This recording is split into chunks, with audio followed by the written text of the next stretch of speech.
Welcome to Sri Sri institute from Vizianagaram. Sri Sri ఇన్స్టిట్యూట్లోని July అదేవిధంగా రీసెంట్గా ఒక బ్యాచ్ స్టార్ట్ అయ్యింది. అదేవిధంగా దానికి ప్రజెంట్ అడ్మిషన్స్ అనేవి జరుగుతున్నాయి.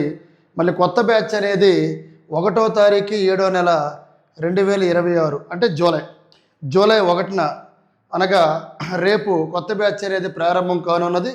RRB group D, SSC GD, constable, all competitive Telugu medium, English medium బ్యాచీలు ప్రారంభం కానున్నాయి.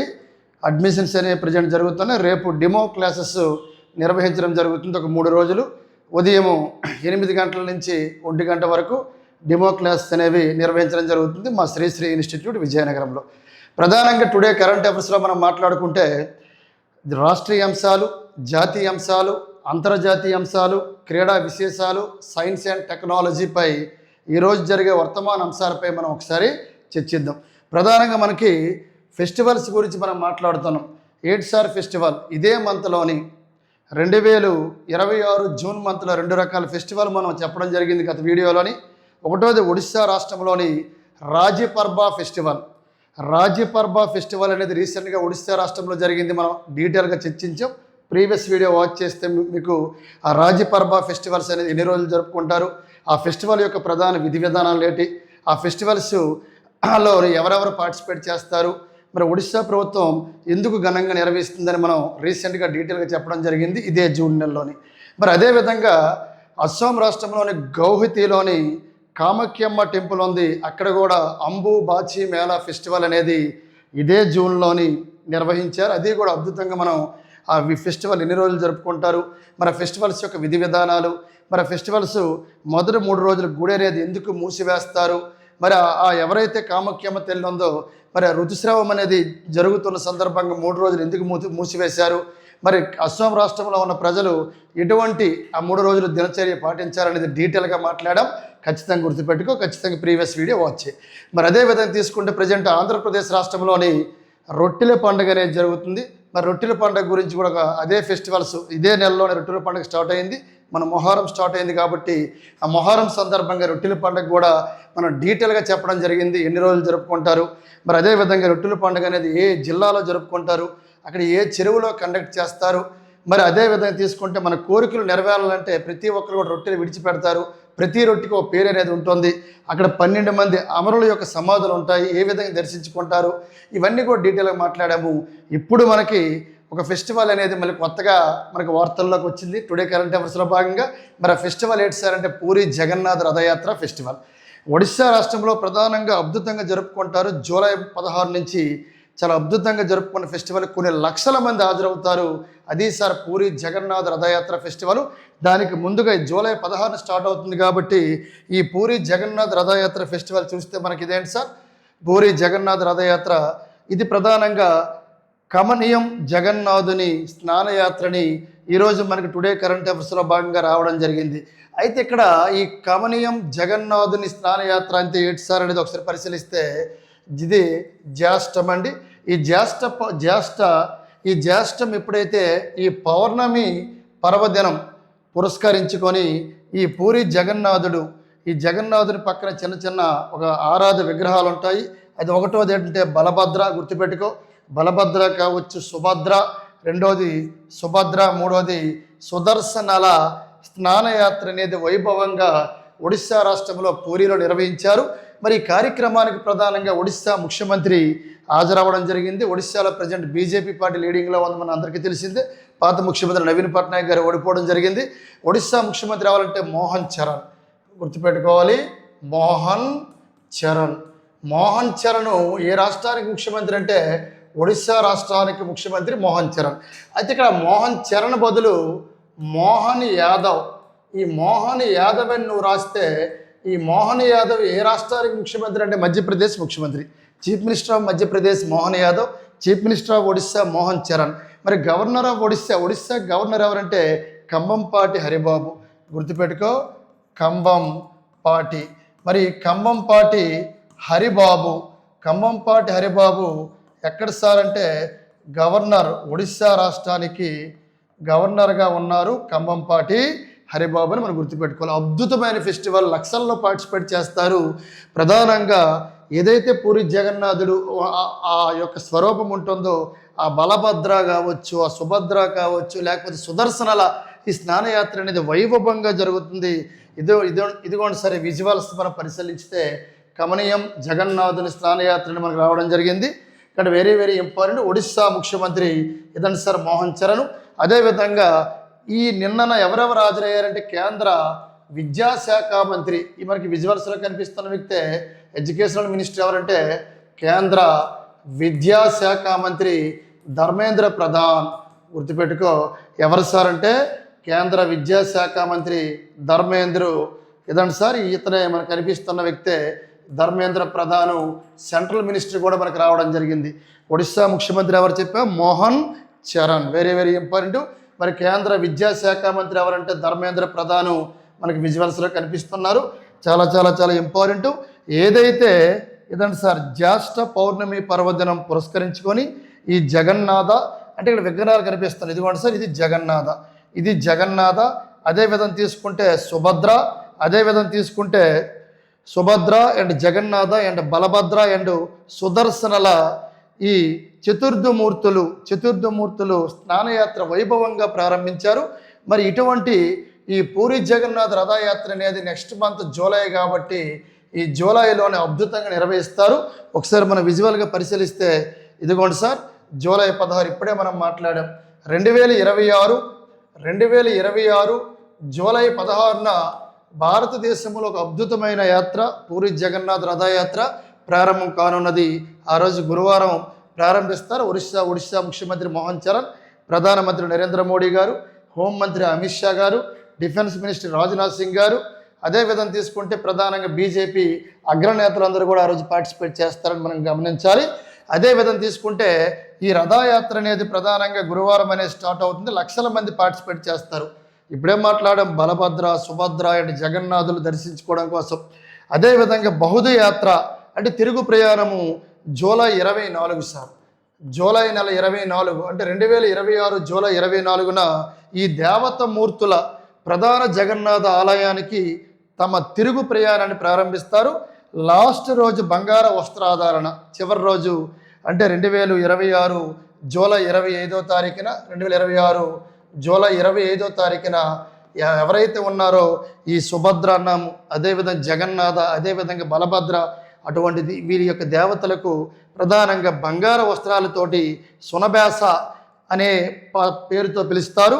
కాబట్టి దేవతమూర్తులకు బంగారు ఆభరణాలు మన ప్రధానమంత్రి నరేంద్ర మోడీ గారు, ఒడిశా ముఖ్యమంత్రి తీసుకుంటే ప్రధానంగా ఈ మోహన్ చరణ్ కావచ్చు, కేంద్ర విద్యాశాఖ మంత్రి వర్యులు ధర్మేంద్ర ప్రధాన్ కావచ్చు, మన కేంద్ర అగ్రికల్చర్ మినిస్టరు గ్రామీణ ఉపాధి ఎవరైతే గ్రామీణ శాఖ మంత్రి వర్యులు ఉన్నారో శివరాజ్ సింగ్ చౌహాన్, అందరూ కూడా మినిస్టర్లు అందరూ కూడా ఈ పండుగకి హాజరవుతారు. లక్షలాది మంది ప్రజలు వస్తారని మనం గుర్తుపెట్టుకోవాల్సిన అవసరం ఉంది. ఇదండి సార్ పూరి జగన్నాథ రథయాత్ర. ఈ రథమ్మాను లాగుతారు కాబట్టి చాలా అద్భుతమైన ఫెస్టివల్, గుర్తుపెట్టుకో. నెక్స్ట్ మనం గుర్తుపెట్టుకుంటే గ్రామీణ అభివృద్ధి కార్యక్రమంలో ఏపీ ముందంజి. ఇప్పుడే మనం మాట్లాడాం. జనరల్గా 2026 జూలై 2026 జూలై 2న ఈ గ్రామీణ ఉపాధి హామీ పథకం అనేది జనరల్గా జాతీయ గ్రామీణ ఉపాధి హామీ పథకం అనేది 2006లో అనంతపురం జిల్లాలో బండ్లపల్లిలో స్టార్ట్ చేశారు ఒకప్పుడు. ఇప్పుడు ఆ జాతీయ గ్రామీణ ఉపాధి హామీ పథకం పేరు మార్చేశారు, విబీజీ రామ్జీ అన్నారు. మరి ఇటువంటి విబీజీ రామ్జీ ఇదండి సార్, విబీజీ రామ్జీ జాతీయ స్థాయిలోని ప్రారంభోత్సవం అనేది అంటే జాతీయ గ్రామీణ ఉపాధి హామీ పథకం యొక్క పేరును విబీజీ రామ్జీ అనే పేరుగా నామకరణం చేశారు. సరే, పేరు మార్చడంతో పాటు ఒకప్పుడు 100 రోజులు పని దినాలుంటే ఇప్పుడు 125 రోజులు పని దినాలు పెంచడం జరిగింది. అంటే జాతీయ గ్రామీణ ఉపాధి హామీ పథకం యొక్క పేరు మార్చుతూ పని దినాల సంఖ్య కూడా పెంచడం జరిగిందని మనం గమనించాలి. చాలా వీడియోలో మనం మాట్లాడాం. మరి ఇటువంటి పథకం అనేది పవన్ కళ్యాణ్ గారు కేంద్ర గ్రామీణ అభివృద్ధి శాఖ మంత్రి వర్యులు శివరాజ్ సింగ్ చౌహాన్తో మాట్లాడి మా ఆంధ్రప్రదేశ్ రాష్ట్రం నుంచి ప్రారంభించండి అని చెప్పారు, అలాగే అన్నారు. మా అనంతపురం నుంచి ప్రారంభించండి అని చెప్తే అలాగే అన్నారు. ఈరోజు జిల్లా మారింది. ప్రజెంట్ తిరుపతి జిల్లాలోని అంటే రేపు జూలై 2న ఇదండి సార్ జూలై 2న తిరుపతిలోని విబీజీ రామ్జీ అనేది ప్రారంభం కానున్నది. కేంద్ర గ్రామీణ అభివృద్ధి శాఖ మంత్రి వర్యులు ఎవరంటే శివరాజ్ సింగ్ చౌహాన్ ఈ కార్యక్రమానికి హాజరు కానున్నారు. జనరల్గా తీసుకుంటే ఈ కార్యక్రమంలోని 60% కేంద్ర ప్రభుత్వము, 40% రాష్ట్ర ప్రభుత్వం అనేది నిధులు పెట్టనున్నాయి. గుర్తుపెట్టుకోవాలి, ఇది పర్సంటేజ్ రేషియో. 60% కేంద్రం ఇస్తే 40% రాష్ట్ర ప్రభుత్వం అనేది నిధులు చెల్లిస్తుంది. మరి విబీజీ రామ్జీ పథకం కింద ఈ 2026 అదే విధంగా తీసుకుంటే జూలై 2 ప్రారంభం కానున్నది. ఎక్కడ సార్ అంటే తిరుపతిలో ప్రారంభించనున్నారు ఈ విబీజీ రామ్జీ పథక స్కీమ్ అనేది మనం గుర్తుపెట్టుకోవాల్సిన అవసరం ఉంది. అయితే 2027 మార్చి 31 నాటికి ఈ విబీజీ రామ్జీ పథకం కింద కొన్ని నిధులు కేటాయించారు సెంట్రల్ గవర్నమెంట్. మరి ఈ నిధులు అనేవి ఎక్కువ ఏ రాష్ట్రానికి కేటాయించారు సార్ అంటే ఉత్తరప్రదేశ్, రెండవ రాష్ట్రం ఏదంటే వెస్ట్ బెంగాల్, మూడవ రాష్ట్రం ఏదంటే ఆంధ్రప్రదేశ్. గుర్తుపెట్టుకో, వెరీ వెరీ ఇంపార్టెంట్. మొదటిది ఉత్తరప్రదేశ్, రెండోది వెస్ట్ బెంగాల్, మూడోది ఆంధ్రప్రదేశ్. ఎక్కువ నిధులు కేటాయించడం జరిగింది. మూడవ ప్రియారిటీ ఆంధ్రప్రదేశ్కి ఇచ్చారు. మరి ఉత్తరప్రదేశ్ ముఖ్యమంత్రి ఎవరంటే మన అందరికీ తెలిసిందే, ఉత్తరప్రదేశ్ ముఖ్యమంత్రి యోగి ఆదిత్యనాథ్. ఉత్తరప్రదేశ్ గవర్నర్ ఎవరంటే ఆనందబేన్ పటేల్. వెస్ట్ బెంగాల్ ముఖ్యమంత్రి ఎవరంటే సువేందు అధికారి. మరి వెస్ట్ బెంగాల్ గవర్నర్ ఎవరంటే రవి అని మనం గుర్తుపెట్టుకోవాలి. ఆంధ్రప్రదేశ్ ముఖ్యమంత్రి నారా చంద్రబాబు నాయుడు గారు. ఆంధ్రప్రదేశ్ గవర్నర్ ఎవరంటే అబ్దుల్ నజీర్ అని మనం గుర్తుపెట్టుకోవాల్సిన అవసరం ఉంది. ఈ స్కీమ్ కింద ఏవైతే ఈశాన్య రాష్ట్రాలు ఉన్నాయో, మరి ఈశాన్య రాష్ట్రాలకు కూడా జనరల్గా తీసుకుంటే నార్త్ ఈస్ట్ స్టేట్స్, ఈశాన్య రాష్ట్రాలకి ఈ స్కీమ్ అనేది సెంట్రల్ గవర్నమెంట్ 60% అనేది వర్తించదు. అది మనం డీటెయిల్గా ఈ విబీజీ రామ్జీ అనేది మనకి జూలై 2 తిరుపతిలో ప్రారంభిస్తారు. కాబట్టి కేంద్ర గ్రామీణ అభివృద్ధి శాఖ మంత్రి వర్యులు శివరాజ్ సింగ్ చౌహాన్ ఆ రోజు పాయింట్ వైజు ఒక 10 పాయింట్లు 15 పాయింట్లు నేను బోర్డు మీద డీటెయిల్గా రాస్తాను. ఖచ్చితంగా ఒక బిట్టు మనం ఎక్స్పెక్ట్ చేయొచ్చు. ఎందుకంటే ఖచ్చితంగా ఒక బిట్టు వస్తుంది. ఎందుకంటే గ్రామీణ అభివృద్ధి కార్యక్రమంలో ఏపీ ముందంజ ఉంది అని ఈరోజు చెప్పడం జరిగింది. మనకు కూడా నిధుల పరంగా 3వ స్థానంలో కేటాయించింది కేంద్ర ప్రభుత్వం, ఎన్డీఏ సర్కార్ని మనం గుర్తుపెట్టుకోవాల్సిన అవసరం ఉంది మిత్రమా. నెక్స్ట్ మనం మాట్లాడుకుంటే దీని తర్వాత మహిళా పారిశ్రామికవేత్తలను ప్రోత్సహించడంలో ఏపీ అగ్రగామి. చాలా చాలా చాలా ఇంపార్టెంట్. జనరల్గా ఈ మహిళా పారిశ్రామికవేత్తలను ప్రోత్సహించడంలో ఏపీ అగ్రగామి అంటే 7 సార్లు ప్రశ్నిస్తాం.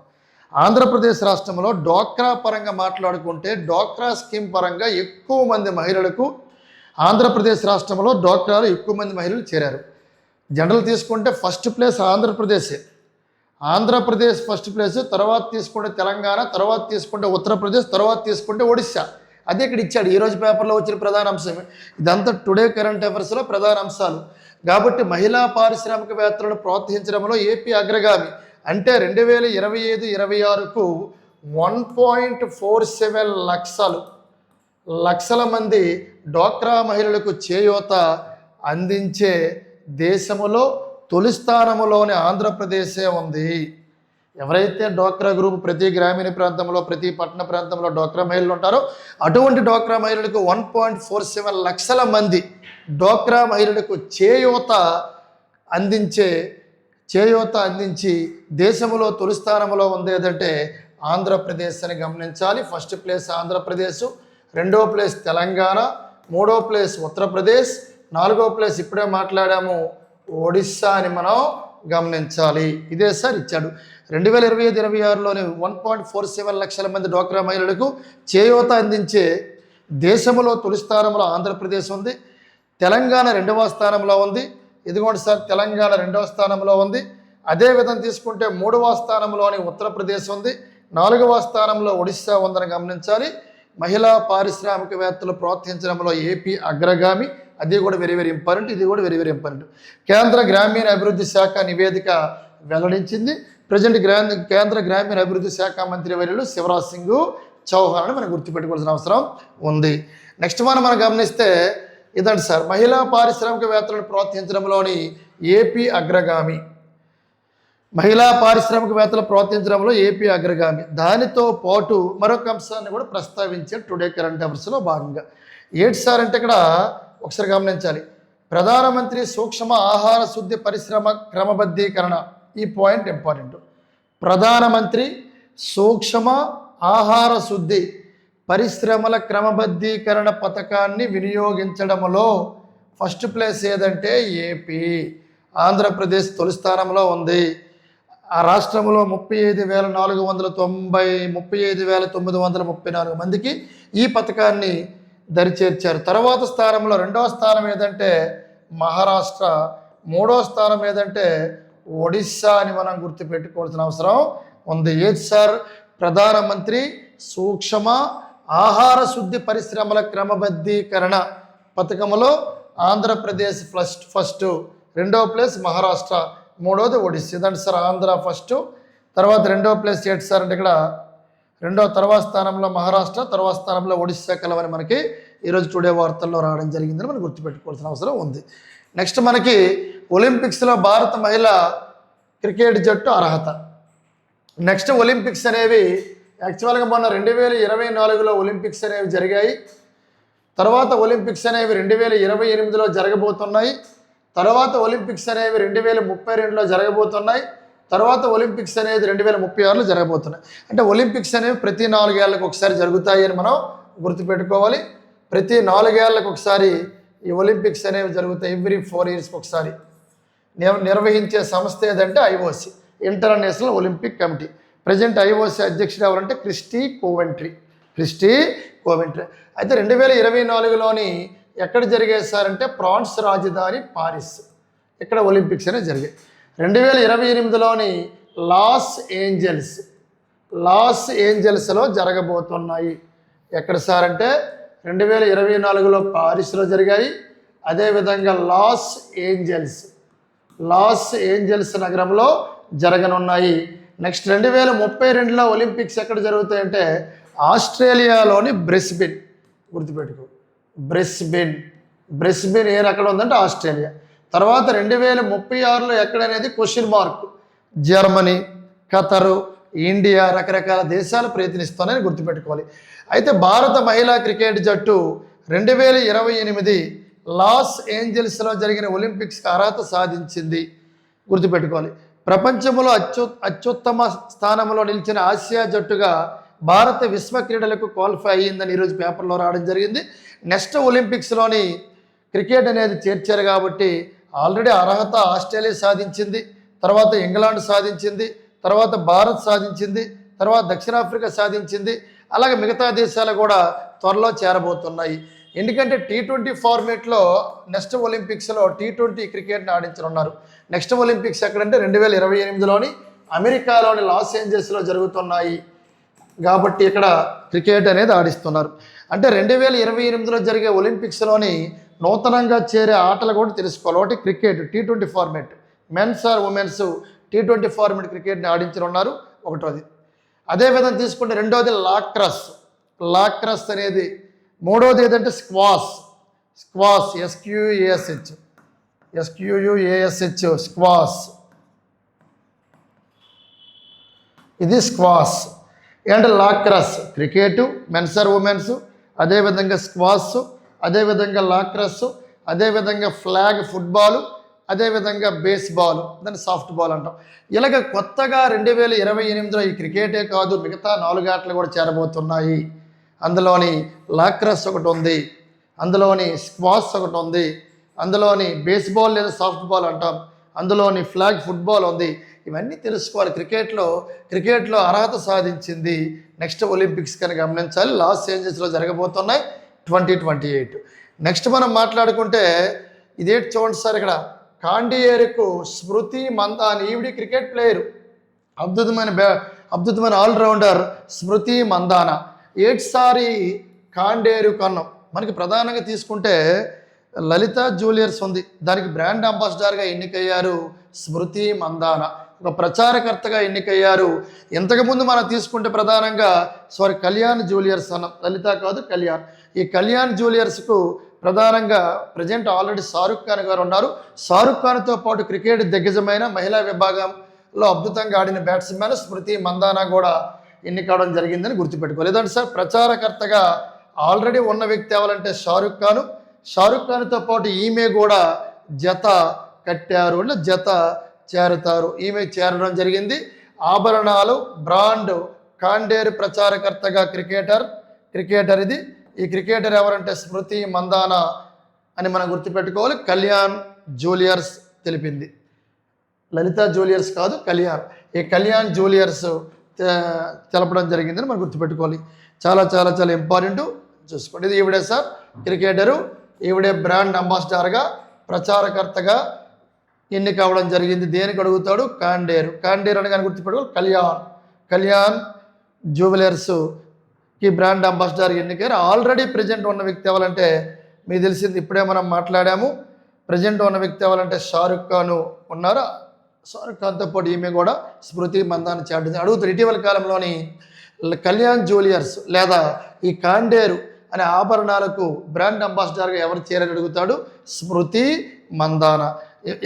అందుకే ఈ కాండేరు డైరెక్టర్ రమేష్ కళ్యాణ రామన్ పేర్కొన్నారు. ఈ కాండేరుకి డైరెక్టర్ అవ్వాలంటే రమేష్ కళ్యాణ్ రామన్. ఇప్పుడు మనం నెక్స్ట్ పరిశీలిస్తే 2030 నాటికి కాలుష్య రహితంగా దేశ రాజధాని. జనరల్గా మనకు ఎప్పుడూ వార్తల్లో వస్తుంది, భారతదేశంలో ప్రధానంగా కలుషితపూరిత రాజధాని ఏదంటే ఢిల్లీలో పాపులేషన్ ఎక్కువ ఉంటుంది కాబట్టి ఢిల్లీలో క్రౌడ్ ఎక్కువ, ఏరియా తక్కువ, జనాభా ఎక్కువ కాబట్టి విపరీతమైన పొల్యూషన్, విపరీతమైన పొగమంచు. అందుకే ఢిల్లీలో ఎప్పుడు కూడా స్కూల్స్ సెలవులు ఇస్తారు. ఢిల్లీ ముఖ్యమంత్రి ఎవరంటే రేఖా గుప్తా గారు. ఢిల్లీ అనగానే గుర్తుపెట్టుకోవాలి, ఢిల్లీకి ఇంతవరకు 4 మహిళలు ముఖ్యమంత్రులుగా పనిచేశారు. ప్రజెంట్ బీజేపీ ఢిల్లీలో లీడింగ్లో ఉంది. 70 మంది ఎమ్మెల్యేలు ఉన్నారు ఢిల్లీలో ప్రధానంగా 70 మంది శాసనసభ సభ్యులు ఉన్నారు. ఇటువంటి ఢిల్లీలో ప్రధానంగా తీసుకుంటే ఢిల్లీ ముఖ్యమంత్రి రేఖా గుప్తా ఆవిడ స్టేట్మెంట్ ఇచ్చింది. ఎందుకంటే ఇటువంటి కాలుష్యపూరిత రహితంగా మనం ఢిల్లీని తయారు చేయాలంటే ఖచ్చితంగా మనం ఎలక్ట్రికల్ ఏవైతే ఉన్నాయో ఎలక్ట్రికల్ వెహికల్స్ ఏవైతే ఉన్న ఆటోలు కానీ బైక్స్ కానీ మనం వాడాలని స్టేట్మెంట్ ఇవ్వడం జరిగింది. గుర్తుపెట్టుకోవాలి. 2028 నుంచి ఢిల్లీలోని పెట్రోల్ బైకులకు స్వస్తి. అంటే నెక్స్ట్ 2028 నుంచి, ఎందుకంటే పెట్రోల్ బైకులు వాడడం విపరీతమైన పొల్యూషన్ అవుతుంది కాబట్టి శ్వాసకోశ వ్యాధులు వస్తాయి కాబట్టి ఢిల్లీలో ప్రధానంగా పెట్రోల్ బైకులకు స్వస్తి చెప్పడం జరుగుతుందని ముఖ్యమంత్రి రేఖా గుప్తా గారు చెప్పడం జరిగింది. అదేవిధంగా 2027 జనవరి నుంచి విద్యుత్ ఆటోలు, 2028 నుంచి విద్యుత్ ద్విచక్ర వాహనాలు కూడా మేము ప్రారంభిస్తాము అని ముఖ్యమంత్రి రేఖా గుప్తా నేతృత్వంలో నిన్న సమావేశం జరిగింది క్యాబినెట్లో. ఈ నిర్ణయం తీసుకోవడం జరిగింది. Very very important. ఇటీవల కాలంలోని ఏ నగరంలోని 2028 నుంచి పెట్రోల్ బైకులను మరియు 2027 నుంచి విద్యుత్ ఆటోలను ప్రధానంగా 2028 నుంచి ఢిల్లీలో పెట్రోల్ బైకులను నడపనున్నారు. ఇటీవల కాలంలోని ఏ నగరంలోని 2027 జనవరి నుంచి విద్యుత్ ఆటోలను, అదేవిధంగా విద్యుత్ ద్విచక్ర వాహనాలు నడపనున్నారు అడుగుతాడు ఢిల్లీ. గుర్తుపెట్టుకో, ఎందుకంటే ఇది కాలుష్యపూరిత నగరం కాబట్టి కాలుష్యాన్ని తగ్గించాలనే ఉద్దేశంతో మనకి 2028 నుంచి ఇదండి సార్ మనకి విజువల్గా కనిపిస్తుంది. ఈ పెట్రోల్ బైకులు అనేవి రానున్నాయి. ఎందుకంటే పెట్రోల్ బైకులకు స్వస్తి అంటే క్లోజ్ చేయనున్నారు. ఇలాగ ఎలక్ట్రికల్ బైకులు అనేవి విద్యుత్ వాహక ఎలక్ట్రికల్ బైకులు అనేవి రానున్నాయని మనం గుర్తుపెట్టుకోవాలి. Very very very important. ఏదంటే సార్ ఎలక్ట్రికల్ బైకులు ఎవరైతే రిజిస్ట్రేషన్ చేసుకుంటే వాళ్ళకి రేఖా గుప్తా గారు ఈ స్కీమ్ కింద ప్రధానంగా 2030 మార్చి నాటికి ఢిల్లీలో మొత్తం పాఠశాలల్లోని 30% విద్యుత్ వాహనాలుగా మారనున్నాయి. ప్రతి స్కూల్లో కూడా ఢిల్లీలోని 2030 నాటికి మార్చి నాటికి ఢిల్లీలోని మొత్తం ఢిల్లీలో పాఠశాలలోని 30% ఖచ్చితంగా ఈ ఎలక్ట్రికల్ బస్సులతో మేము నడుపుతామని చెప్పడం జరిగింది. అదేవిధంగా తీసుకుంటే ఈవీ అన్నం అంటే 30,000 ఈవీ ఛార్జింగ్ పాయింట్లు ఏర్పాటు అవుతాయి. మరి ఈవీలు మౌలిక వసతుల కోసం 4 ఏళ్లలో 7,000 కోట్ల ప్రభుత్వం ఖర్చు చేయనున్నదని ముఖ్యమంత్రి రేఖా గుప్తా గారు చెప్పడం జరిగింది ఢిల్లీకి ముఖ్యమంత్రి. మరి అదేవిధంగా తీసుకుంటే ఎవరైతే ఎప్పుడైతే పాలసీ అమల్లోకి వస్తుందో వచ్చిన తొలి ఏడాదిలో విద్యుత్ ద్విచక్ర వాహనాలు కొనుగోలు చేసేవారికి 30,000 ప్రోత్సాహం ఇస్తాము. రెండో ఏడాది ద్విచక్ర వాహనం కొంటే 20,000 ఇస్తాము. మూడో ఏడాది 10,000 ఇస్తామని ముఖ్యమంత్రి రేఖా గుప్తా గారు చెప్పడం జరిగింది.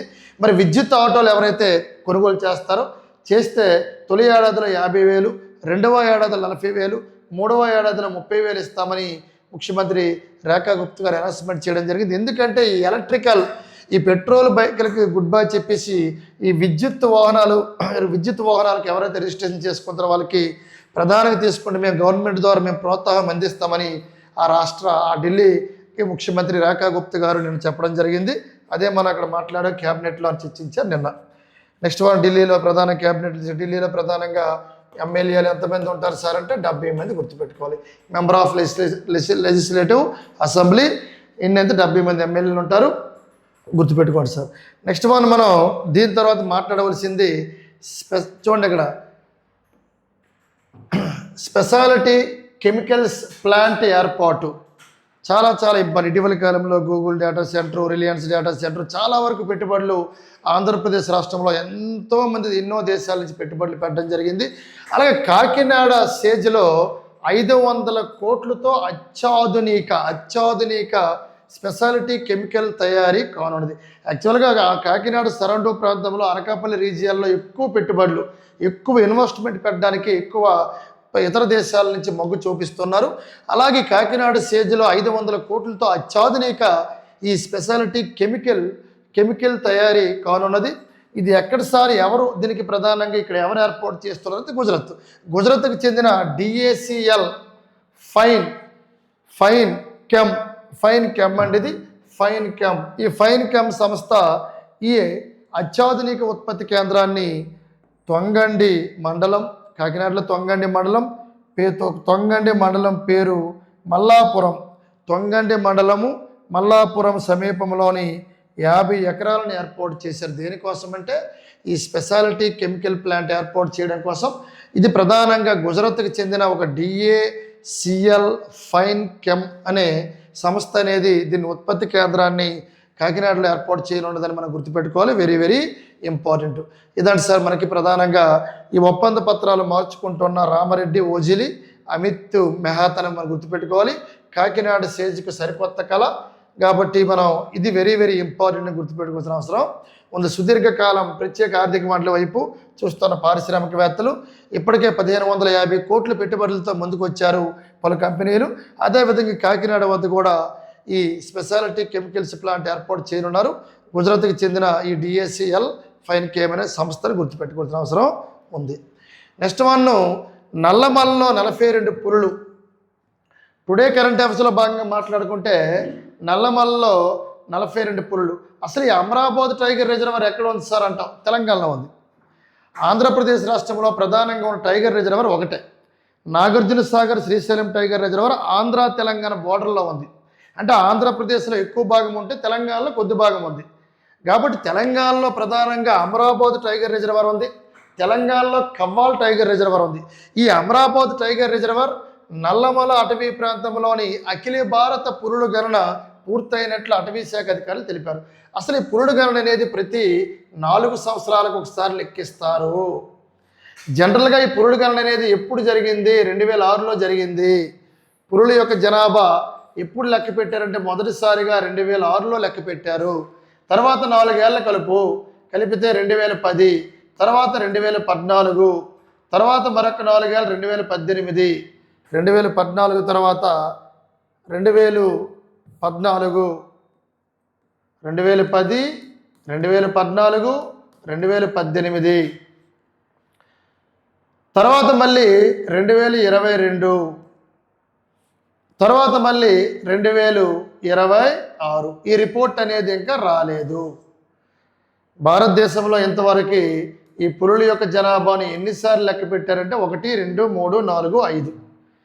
ఎందుకంటే నెక్స్ట్ 2026 రిపోర్ట్ రావాలి, కొత్త రిపోర్ట్ రావాలి. భారతదేశంలో ఎన్ని రకాల పులులు ఉన్నాయి, అసలు పులులు అధికంగా ఉన్న రాష్ట్రం ఏదంటే మధ్యప్రదేశ్. దాన్ని టైగర్ స్టేట్ ఆఫ్ ఇండియా అంటారు.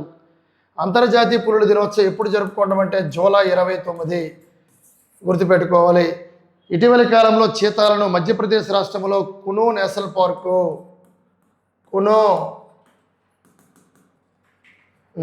పార్కులో ప్రవేశపెట్టారు. కునో నేషనల్ పార్క్ ఏ రాష్ట్రంలో ఉంది? మధ్యప్రదేశ్లో ఉంది. కునో నేషనల్ పార్క్లో ప్రధానంగా ఫస్ట్ నమీబియా నుంచి, తర్వాత అలాగే దక్షిణాఫ్రికా, నమీబియా, ఇటీవల కాలంలో బోట్స్వానా, ఇలాగ అనేక బోట్స్వానా నుంచి చీతాలను ప్రవేశపెట్టారు. కాబట్టి ఇక్కడ అమరాబాద్ టైగర్ రిజర్వర్ నల్లమల అటవీ ప్రాంతంలో అఖిల భారత పులుల గణన పూర్తయినట్లు అటవీ శాఖ అధికారులు తెలిపారు. మరి నల్లమల ఈ అమరాబాద్ టైగర్ రిజర్వర్లోని ఈ నల్లమల అటవీ ఫారెస్ట్ ప్రాంతంలో ప్రధానంగా ఆడపులులు ఎన్ని ఉన్నాయంటే 18, మగపులులు ఎన్నంటే 14, వయోజన పులులు ఎన్నంటే 2, పులి పిల్లలు ఎన్నంటే 8. నువ్వు గమనించాలి. మొత్తం ఇక్కడ తీసుకుంటే ఇవి 10, అదేవిధంగా తీసుకుంటే 38, అదేవిధంగా తీసుకుంటే 14, 42 పులులు ఈరోజు పేపర్లో రావడం జరిగింది. ఇదిగోండి సార్, నల్లమలలో 42 పులులని మనకి రావడం జరిగింది. చాలా చాలా చెప్పాలంటే అమరాబాద్ టైగర్ రిజర్వర్, నల్లమల అటవీ ప్రాంతంలో అఖిల భారత పులుల గణన పూర్తయినట్లు అటవీ శాఖ అధికారులు ఆదివారం తెలిపారు. ఇప్పుడు ఈ పులుల యొక్క సంఖ్య ఏదండి మనం చెప్పడం జరిగింది. National tiger conservation of authority సూచన మేరకు ఈ గణన చేపట్టారు. 2025 నవంబర్ నుంచి 8 నెలల పాటు ఈ గణన అనేది సాగిందని గుర్తుపెట్టుకోవాలి. అదేవిధంగా భద్రాద్రి కొత్తగూడెం జిల్లా ఆస్వారపుపేట మండలంలో మరొకసారి పులి అలజడి సృష్టించింది ఇటీవల కాలంలో. కాబట్టి ఏపీ తెలంగాణ రాష్ట్ర సరిహద్దుల్లోని శ్రీ గుబ్బాల మంగమ్మ తల్లి ఆలయం, అదేవిధంగా గోగులపూడి, కావడిగుండ్ల సమీపంలో అటవీ ప్రాంతంలో పులి సంచరిస్తున్నట్లు అటవీ శాఖ గుర్తించారు. ఇలాగా ఏదేమైనా కొత్త రిపోర్ట్ అనేది మనకు రావాలి కాబట్టి త్వరలో కొత్త రిపోర్ట్ రాబోతుంది. పులుల యొక్క జనాభా 4 ఏళ్ళకు ఒకసారి లెక్కిస్తారు. పులి యొక్క శాస్త్రీయ నామే పాంతారా టైగరస్. ఈ టైగర్ ప్రాజెక్టులు ఎప్పుడు ఏర్పాటు చేశారంటే 1973 ఏప్రిల్లో ఏర్పాటు చేయడం జరిగింది. గుర్తుపెట్టుకోవాలి, వెరీ వెరీ ఇంపార్టెంట్. ఈ డేటా అంతా చాలా చాలా ఇంపార్టెంట్, మనం గుర్తుపెట్టుకోవాలి. The most important sir. Next current అవర్స్లో మళ్ళీ మనం మాట్లాడదాం. Thank you one and all. Good night.